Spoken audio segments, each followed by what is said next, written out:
Hello दोस्तों, फिर से एक बार हाइब्रिड करंट अफेयर्स में आपका स्वागत है।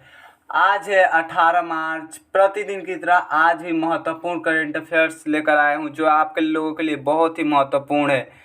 तो वीडियो को स्किप मत कीजिएगा, वीडियो को ज़रूर पूरा देखिएगा क्योंकि एग्ज़ाम में इसी से प्रश्न बनेगा।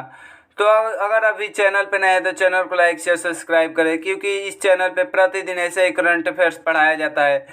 अगर अगर आप चैनल को लाइक शेयर सब्सक्राइब नहीं करेंगे तो हम डिमोटिवेट होंगे, जिससे हमें मोटिवेशन नहीं मिलेगा। और मोटिवेशन नहीं मिलता है तो इंसान कुछ करने को सोचता है फिर भी डिमोटिवेट होता है। इसीलिए आप चैनल को लाइक शेयर सब्सक्राइब कर दें क्योंकि इससे हमें भी मोटिवेशन मिलेगा। आप लोगों के लिए प्रतिदिन अच्छा से अच्छा कंटेंट लाने का प्रयास करेंगे और रुके रहिएगा अंत तक वीडियो में क्योंकि आप लोगों के लिए अंत में एक अभ्यास प्रश्न दिया जाता है जिसका उत्तर आप कमेंट बॉक्स में ज़रूर दीजिएगा क्योंकि कमेंट बॉक्स में आप दीजिएगा, हम देखेंगे कि आप लोग का अभ्यास अच्छा है या खराब। तो चलिए शुरू करते हैं वीडियो का। आज का पहला प्रश्न है, प्रसार भारती के नए अध्यक्ष कौन बने हैं? तो ऑप्शन है नवनीत कुमार सहगल, ज्ञानेश कुमार, सुखबीर संधू, संजय कुमार सिंह। तो इसका सही आंसर क्या होगा? नवनीत कुमार सहगल। नवनीत कुमार सहगल इसका सही आंसर क्या होगा? नवनीत कुमार सहगल। देखिए दोस्त, प्रसार भारती के नए अध्यक्ष कौन बने? नवनीत कुमार सहगल। अब ऐसे पूछ सकते हैं नवनीत कुमार सहगल किसके नए हाल ही में किसके नए अध्यक्ष के रूप में नियुक्त हुए हैं? तो कौन? प्रसार भारती के रूप में प्रसार भारती के नए अध्यक्ष बने हैं, याद रखिएगा। इन्होंने ए सूर्य प्रकाश की स्थान लिया है। इससे पहले कौन थे? ए सूर्य प्रकाश थे। इससे पहले प्रसार भारती के अध्यक्ष कौन थे? ए सूर्य प्रकाश। इस प्रकाश भारती क्या है? दूरदर्शन और आकाशवाणी को देखरेख करता है। इसका कार्य क्या है? दूरदर्शन और आकाशवाणी को देखरेख करता है।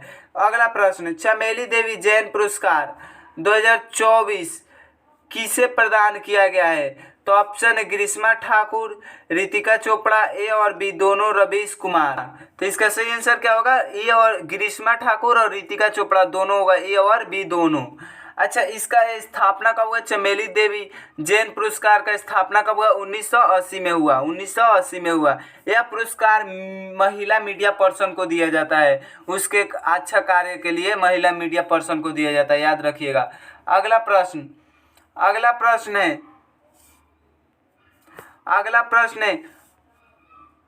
पांडुला गुट्टा किस राज्य में स्थित है? पांडुला गुट्टा पुरस्कार किस राज्य में स्थित है जिसे हाल ही में भू विरासत स्थल के रूप में मान्यता दी गई है? तो इसका सही आंसर क्या होगा? ऑप्शन होगा तेलंगाना, राजस्थान, कर्नाटक, मिजोरम। इसका सही आंसर क्या होगा? तेलंगाना। इसका सही आंसर क्या होगा? तेलंगाना। अच्छा, तेलंगाना का राजधानी कहाँ है? हैदराबाद। और तेलंगाना के मुख्यमंत्री का क्या नाम है? रेवंत रेड्डी। याद रखिएगा। ऐसे भी पूछ सकता है पांडुला गुट्टा तेलंगाना राज्य में स्थित है जिसे क्या मान्यता प्राप्त दी गई है? कौन सा मान्यता प्राप्त दी गई है? तो कौन? भू विरासत स्थल, याद रखिएगा। अगला प्रश्न, नागरिकता संशोधन अधिनियम 2019 के तहत आवेदन करने के लिए कौन सा मोबाइल ऐप लॉन्च किया गया है? एक आवेदन करने के लिए फिलहाल में सीएए पूरे देश में लागू हुआ है।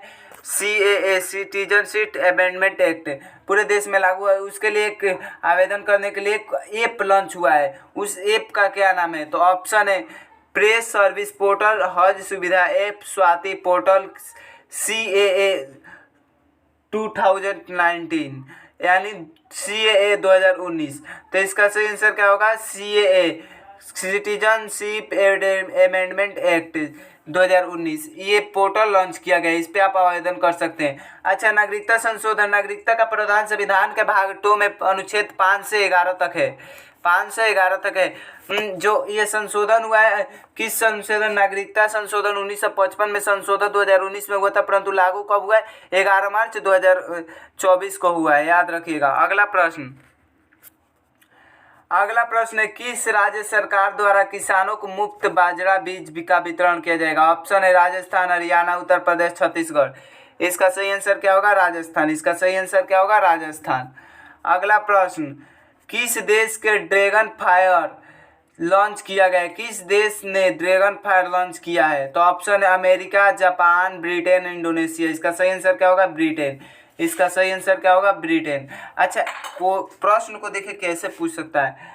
प्रश्न को पूछ सकता है कि ब्रिटेन में कौन क्या फिलहाल ही में ब्रिटेन में इनमें से क्या लॉन्च किया गया है? तो 4 ऑप्शन देगा, 4 ऑप्शन में एक ड्रैगन फायर देगा। तो याद रखिएगा ड्रैगन फायर। या 4 को कथन दे देगा, बोलेगा इनमें से कौन सा सही है, तो कथन ए, कथन बी, कथन सी ऐसे दे देगा। याद रखिएगा कैसे भी प्रश्न को घुमा सकता है।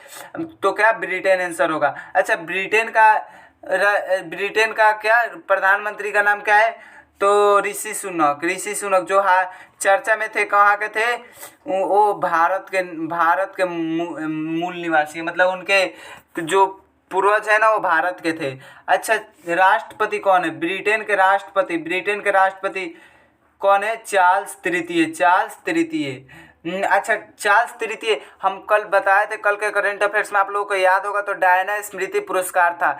डायना जो थी चार्ल्स तृतीय की प्रथम पत्नी का नाम था। उन्हीं के स्मृति के दिन एक पुरस्कार दिया जाता है, उसे डायना स्मृति पुरस्कार कहते हैं। याद रखिएगा। देखिए कल के क्वेश्चन से आज का क्वेश्चन कैसे रिलेट कर रहे हैं।